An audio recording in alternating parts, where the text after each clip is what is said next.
Well, hello there, and this is Auntie, and I am here to do a review of Married to Medicine, Season 5, Episode 3, Let's All Throw a Fitney. If this is your first time being here, please like, comment, and subscribe to my channel. To all of my new subscribers, thank you so much for being here. And to all of my faithful nieces and nephews who have been with me from the very beginning, thank you, and I appreciate you bunches. Let's go ahead on and get started in this review.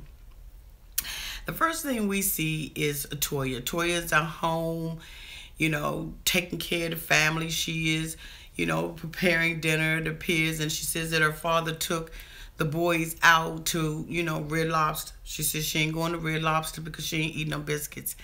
And we see Dr. Contessa come in and, have a conversation with her. She has on a purple jumpsuit.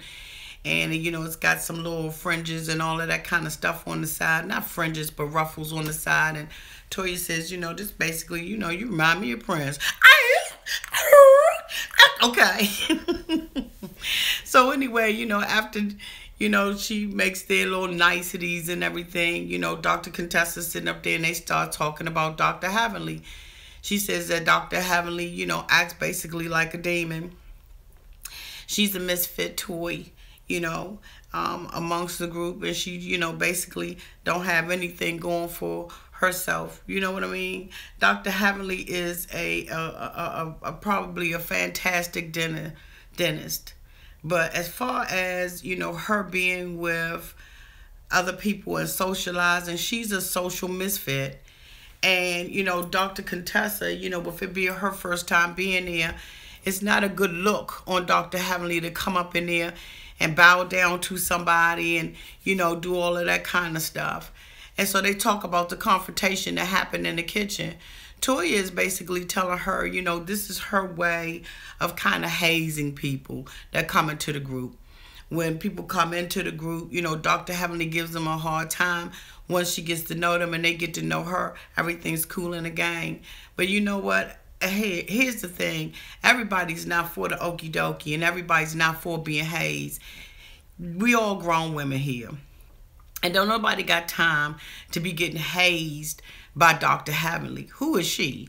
And on the other side of town, we see Dr. Heavenly talking to Allura, which is her little daughter. And she's basically telling the daughter that the girl's name is Contessa. And then she spells it C-O-N-E.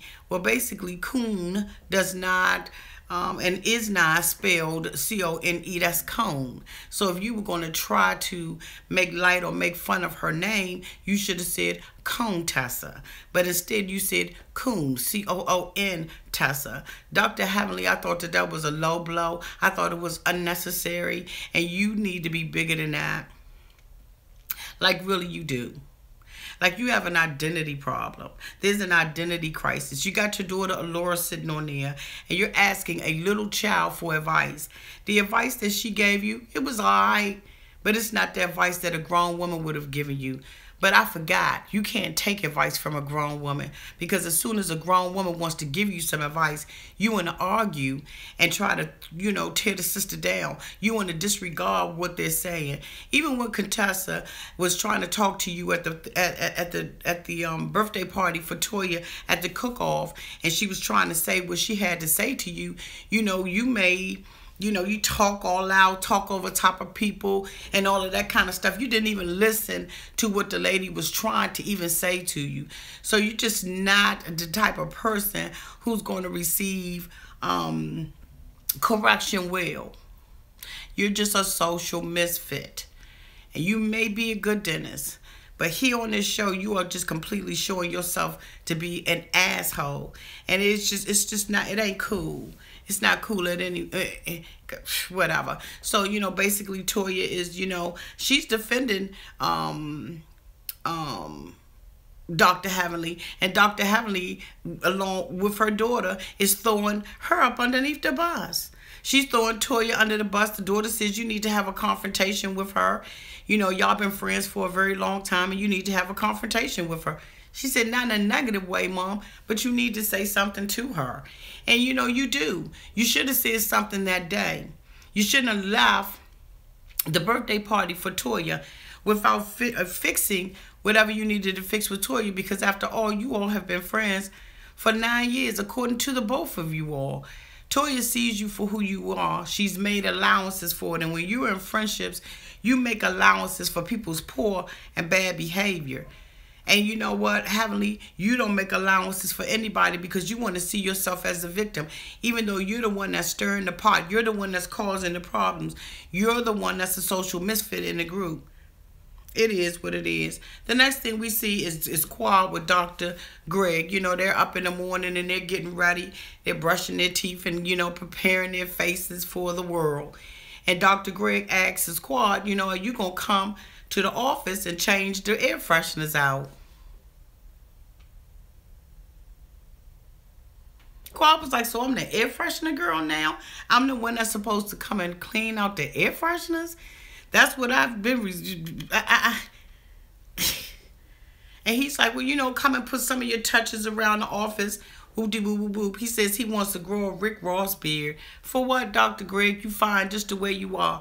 Ain't no need of you looking all bearish and intimidating the people that's coming to you for psychological help. That'll scare the hell out of them. They don't need you sitting up in there looking like Miller the gorilla. Anyway, so, you know, we see Quad. She's doing laundry. She's getting everything together. And Dr. Greg is just, you know, demeaning her. And you know what the thing about it is, so passive aggressive, and it's done with a Coke and a smile. And Quad is feeling underappreciated. And I really can imagine why she would feel this way. Here this man is that started his own business. She's got things to do. He's talking about he got checks that he needs her to deposit and all this kind of stuff because he's got to make payroll. Well, look, put somebody on the payroll as an accountant. Put somebody on the payroll as a secretary. Put somebody on the payroll for those things. You don't have to use your wife for it. And yes, it is Quad's duty and it is her job and her responsibility to help her man be successful. But you know what? To what end? You know, you know,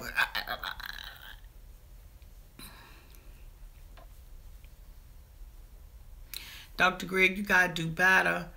You got to do better. So, you know, he rolls about the door. You know, the dog makes a poop on the floor. He makes a shady comment about perfect poop, perfect pooch, and all that kind of stuff. And he doesn't even get it up. He just walks out the door and does what he do with the boop boop and the boop boop boop. I would have been like, let's see how many of those checks actually go into your bank account today. I bet you I won't be showing up.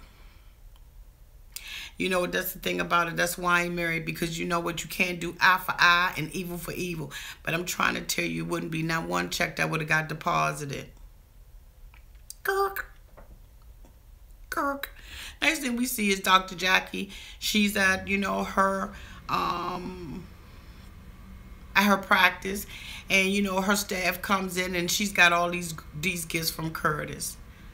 Curtis is trying to buy his way back into her relationship. She has a little, you know, package from Swarovski, and basically it's a, you know, a big diamond, and this diamond is supposed to represent the 15 years of their marriage.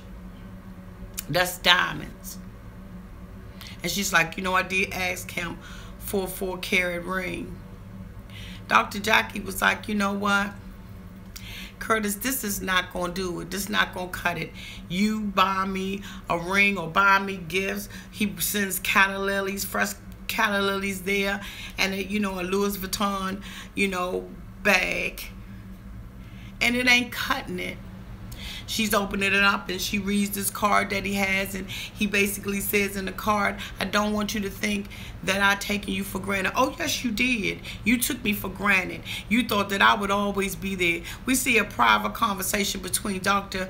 Jackie and Simone where she's, you know, they're basically talking about the relationship, and Simone asked her, did you feel like, you know, how's everything? What's the status? She said, you know, the divorce papers are down at the courthouse and they're still pending. I don't know what's more important for me, whether it's important for me to get a divorce or whether it is for me to walk in forgiveness towards him.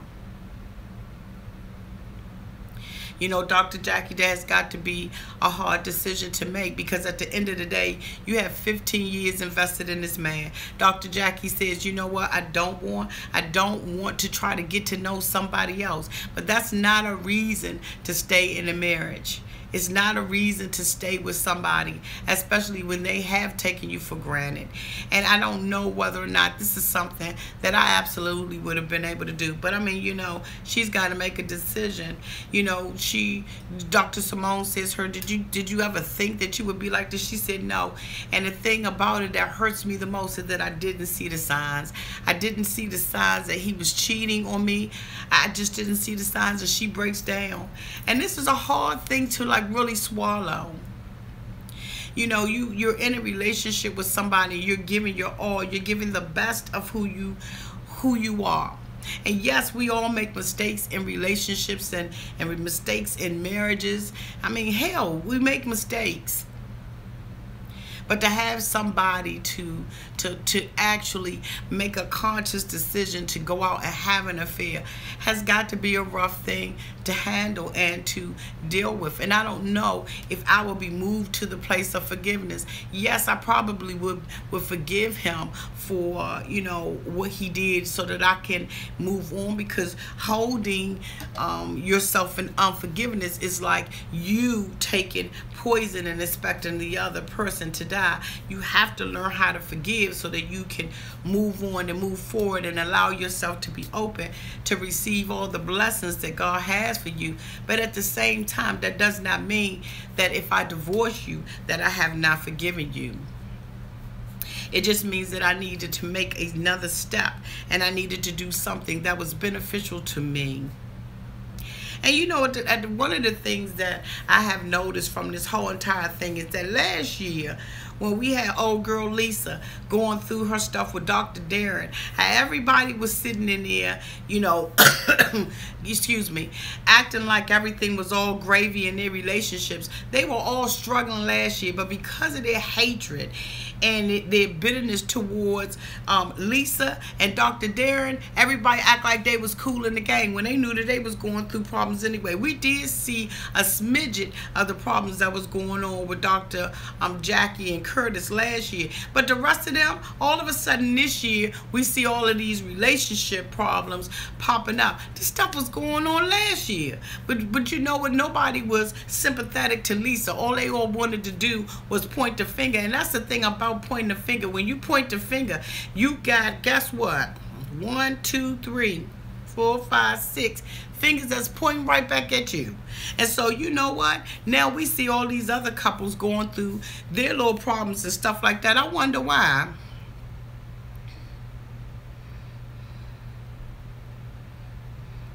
The next thing we have is, you know, we see is Simone.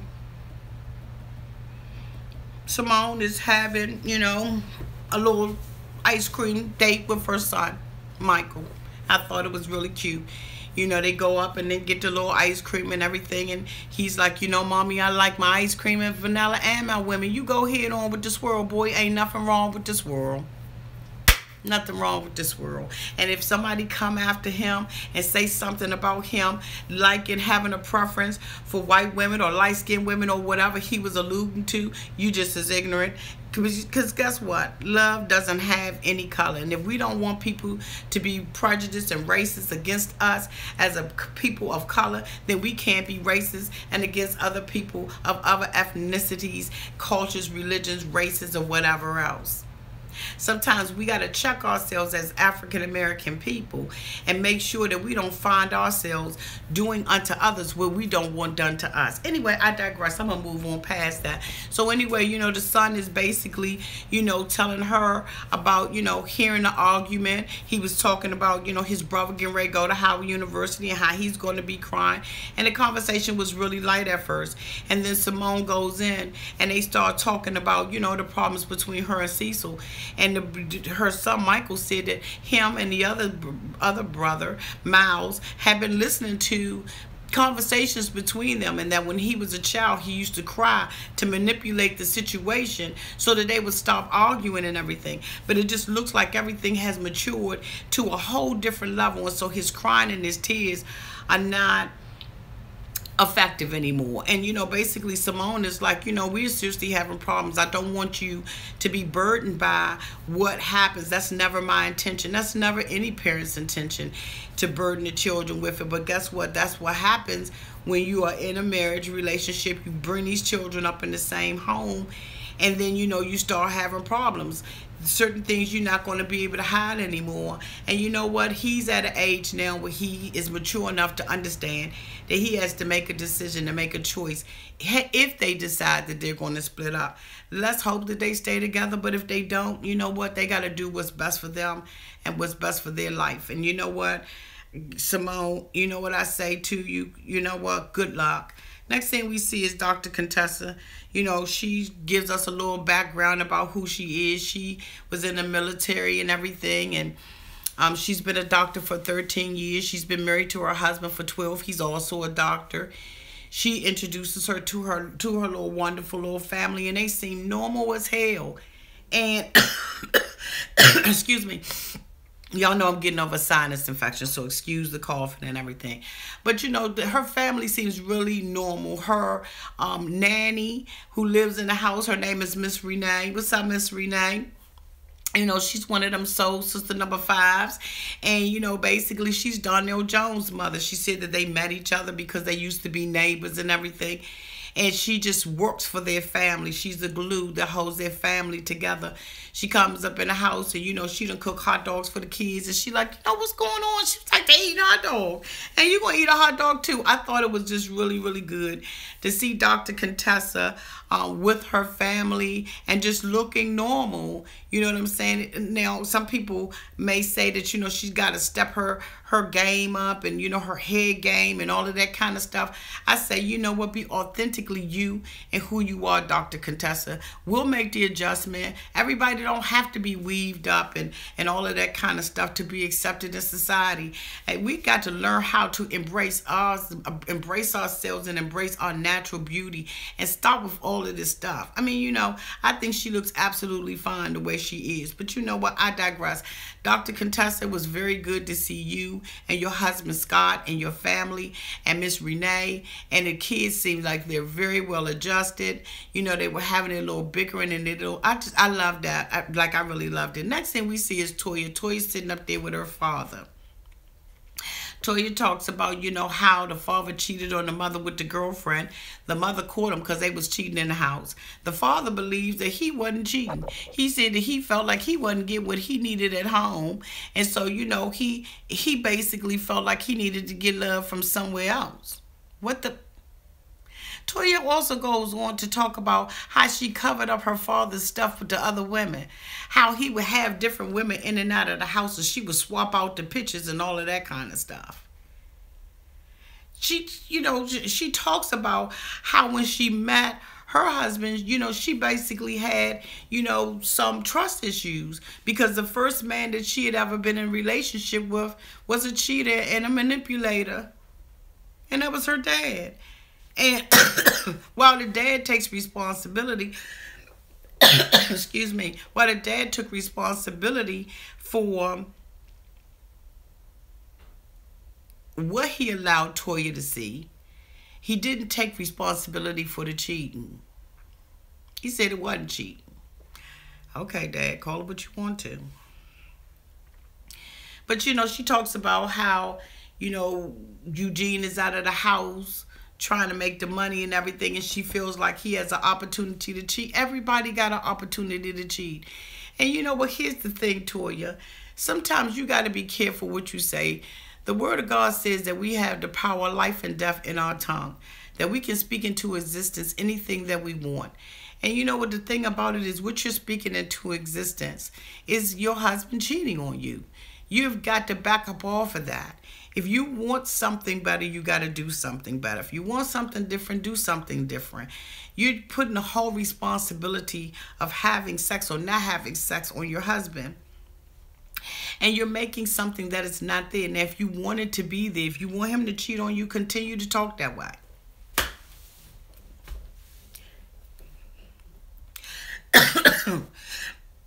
Excuse me, y'all. Continue to talk that way.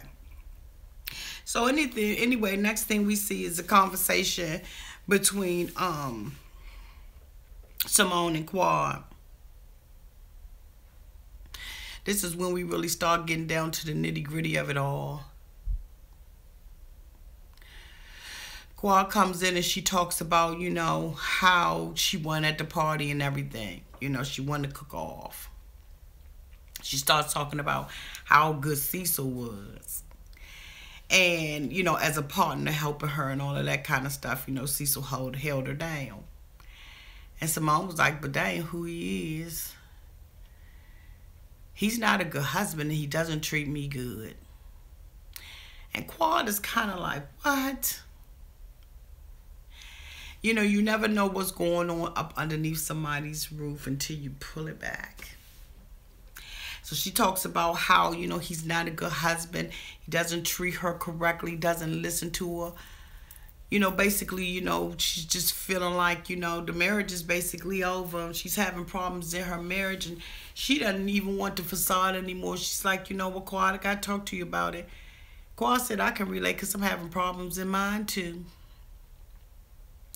She talks about how Dr. Greg, treats her like she's nothing and that she can't contribute to the household and how he's taking care of her and how she offered him money for the mortgage for the whole year and he wouldn't take it from her, but yet he throws everything in her face. She says that she believes that he feels like I got Quad and now I don't have to do anything, and she says that he's wrong and she breaks down and cries. And Simone wraps her arms around her and that's a tender moment that the two of them are sharing. And it's nothing like having a girlfriend that you can sit and have a conversation with, and really be open about what's going on, and somebody that can relate to your struggles and to your woes. I just pray that all these couples work this out. I haven't heard that anybody else is separated or divorced or anything. So I'm just hoping that they work it out. But I really felt for Quad because Quad was like, I'm finding myself not only doing wifely duties, but I'm finding myself doing husband duties while my husband just basically gets himself prepared and goes out to work. And the thing about it is he's extremely passive aggressive. He has made some comments about Curtis and about the cheating and stuff that kind of made my daggone eyebrows rise up. Matter of fact, made them singe and fall up off my face. You know what I'm saying? I had to get a pencil and brush stroke them back on. It really is some things that are going on with him. But anyway, I digress and we'll see what's happening. The next thing we see is Dr. Jackie with her fitney. When, she was getting the gifts and stuff like that, she had already talked to the coach. And she was like, I want to do another, fitness thing. And so they come in and they do a marathons a thing. They do tug of war, sack races.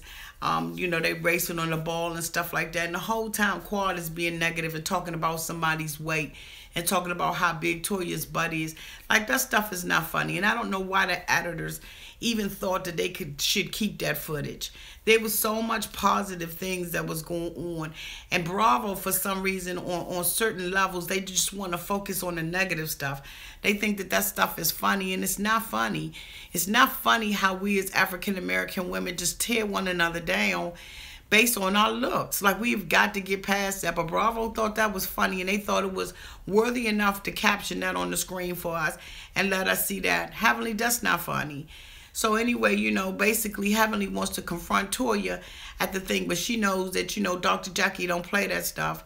So basically, the little teams win. Heavenly's not performing well in any of the things. Dr. Contessa's there. Like, everybody's there. The whole crew is there except for Dr. Simone, who said that she was on call. It was funny because Dr. Jackie was like, yeah, I'm going to call the hospital and see if she really there. I thought that was cute. But anyway, so, Dr. Heavenly gets an opportunity after everything is said and done.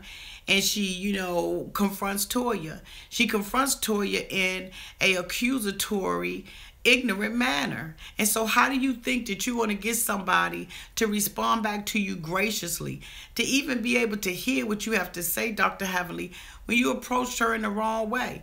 You're going to come out your trick bag and say, that she was trying to, double team you and doing something negative and all of that kind of stuff. And Toya was like, no, I wasn't. The only reason why I brought Contessa to you is because you all have been bickering back and forth. And so I wanted to resolve the issue. And she was like, no, you wanted to stir the pot. You wanted to cause problems. And she was like, okay, well, we've been friends for 9 years, and we was cool with each other for 9 years. But you think you think I start trouble? And she was like, yeah, you start trouble. You a troublemaker. And she was like, so then why we been cool? She was like, because I'm changing. Dr. Heavenly had the nerve to say, because I'm changing and I'm being a better person. No, you're not. Laura's a better person than you are. Come on, Dr. Heavenly. How do you not see yourself? At the end of the day, the conversation goes nowhere, because if you confront somebody in an accusatory manner, it's not going to work out good. It's not going to work out good. She gets up and walk away with her unresolved. Toya says something to Contessa, because Dr. Jackie at this point could hear what was going on. And you know, Dr. Jackie was like, where's my bullhorn? Because where's my bullhorn? I'm about to blow this spot up. And so, basically, they ended. And Toya said something to Contessa, and Contessa took responsibility. She said, the reason why I acted like that, she said, the reason why I acted like that is because here I am, a woman coming into another group, a group that's already established. And I felt like it was already some shady stuff going on, and I wanted to be able to, try to fit in or get in where I fit in. And, when you came at me like that, I overreacted. She put the lid down on the sizzle. And she left Heavenly powerless, because Heavenly can only function in dysfunction. And then she says, now, Contessa, I see where you have a problem. You okay? Okay, Dr. Heavenly. Okay. Everybody realizes that you're the one with the problem. But anyway, excuse me, we close up this episode with Simone and Cecil. Her sister has recommended a therapist, a marriage counselor for them to talk to. He lives in the District of Columbia, so they Skyping with them. They sit on there and talk about their issues. They talk about each other's faults and what the other person is not doing. Simone says, I basically can't even get this mofo to tell me that he loves me. How hard is that? He wants to basically blame her. They talk about how they're living in 2 separate houses. And when they have an argument, in order to diffuse the argument, she goes and stays at the other house for 3 or 4 days. Well, you know what? That's part of the problem. Because you're not using your skills to resolve the issues.